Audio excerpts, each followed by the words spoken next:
In this video, I'm gonna show you how to save Instagram voice message.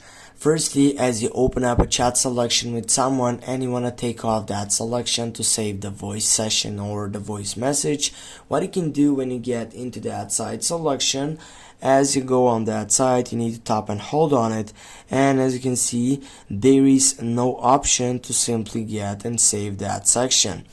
I'm gonna just show you how to get and save that session. It is by going on the point and simply you can download a recorder from your Play Store.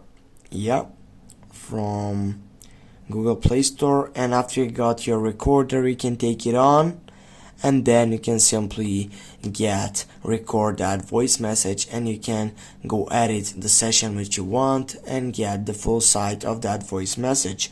Now just go type for recorder, and the best recorder for your site selection or Android session, it is this one, Screen Recorder X Recorder. Go install it and take off the main features.